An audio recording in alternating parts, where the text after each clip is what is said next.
We're now going to be joined by Ethar El-Katatney, who is a blogger who's been at the protests virtually all week, and she's going to join us via Skype. Ethar, what do you know about what will happen tomorrow, and what sense do you have about what's being organized through the social media? Well, definitely the anticipation that built up today. There was this huge buildup towards the speech. The speech, a lot of it was leaked. You had the military announcements that in Tahrir that there was a really good announcement coming. You had the Secretary General saying that the president was going to leave. This huge buildup towards the speech, and then this incredible letdown in the speech where, the president, as you've been mentioning, he praised himself, he berated the people, he listed the accomplishments, he didn't mention any of the mistakes, and then somehow in the middle promised vague constitutional change. The speech was an incredible letdown, and that kind of really made the people very, very angry. And now actually a lot of people are discussing through social media, on Twitter, on Facebook, that this was actually a kind of a strategy to make the protesters, which so far have been extremely peaceful for the past week, to turn violent. So once they turned violent, that would be an excuse to crack down on it. Because the speech, if you look at it, it didn't promise, there hasn't been anything. The emergency law wasn't canceled. The parliament will not, or the shura cannot be dissolved by the vice president. President Mubarak can go back on his word anytime. There's been no actual promises, no firm, concrete reforms. The speech was extremely vague.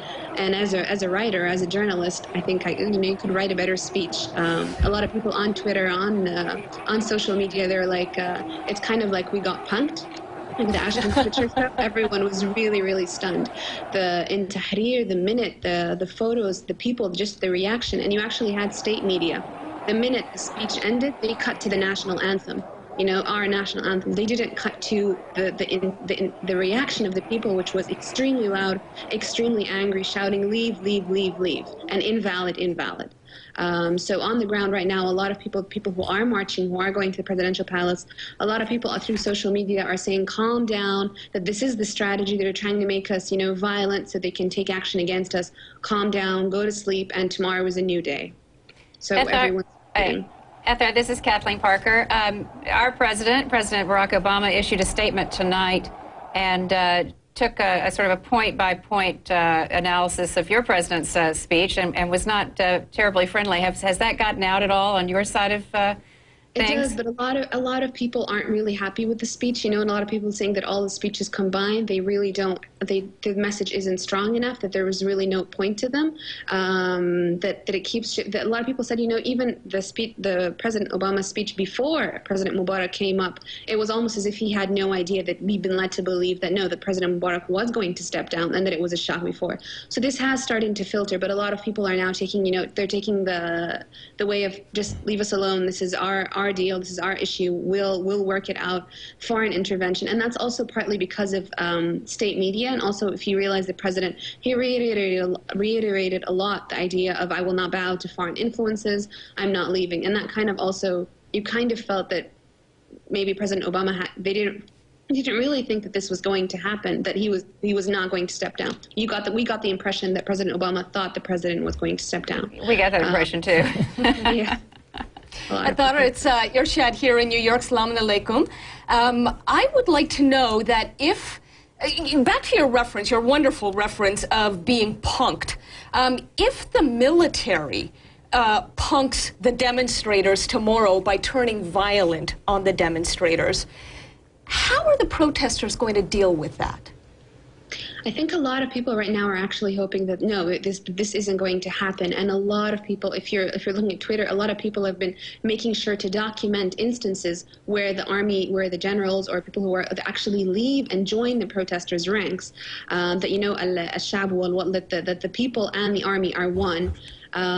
It could actually, you never know what will happen. You have the presidential guard now going to the palace. What if the presidential guard and the military can face? There's all these scenarios that could happen. It's all really up in the air. I don't think anyone could have ever, things keep snowballing so fast, and there's so many different scenarios that could happen. But I think one thing everyone agrees on, that tomorrow could potentially be extremely violent, that it could turn very bloody, simply because people are extremely frustrated, they're extremely angry.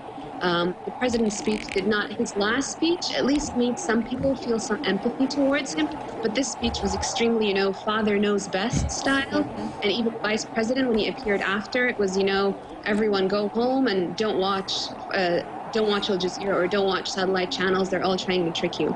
It's Jim Traub, also here in New York. Yeah. I wonder if at this point you can even imagine any kind of compromise solution in which, for example, Mubarak does something like what we imagined he might do, in which he would say that he might formally retain powers, but he would have delegated all of his powers to Suleiman, and that in turn might lead to some other process. At this point, have the protesters so despaired that any kind of compromise, which might have been possible before, is no longer possible now?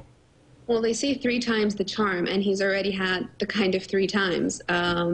The thing is, this would have been very beginning. Wael Ghunaim, who was the administrator of the Khaled Saeed page, the Google executive who's been kind of the official spokesperson now, he said that he mentioned, you know, January 25th, this was when people would have listened to compromise. And then as every day goes by, people, even the opposition, you know, a couple of days ago, they withdrew from the talks, that there's no more compromise. People have reached an extent where right now it's just, he needs to leave. This is the only thing we will take. And this speech today just inflamed people even more, you know. The fact that if you 15 minutes before or half an hour before the president was late, there was this huge trending worldwide on Twitter, reasons why Mubarak is late. People joking, people were still humor, and this is a huge part of our Egyptian revolution, that humor is playing a strong part. And the fact that after the president, there were no more jokes. And you know that beyond furious if Egyptians aren't joking anymore, because throughout this, everyone's been joking all the time. And khalas, people are extremely, extremely furious. The compromise should have been today. If he had stepped down, things would have more or less calmed down, perhaps, and things would have, you know, started to get work back on the country. But this has just really enraged the people. And I don't think there is no compromise. What more compromise? His speech was extremely nonchalant. There absolutely was no even admission. Even when he talked about the people who died, he talked about your martyrs. He didn't say our martyrs.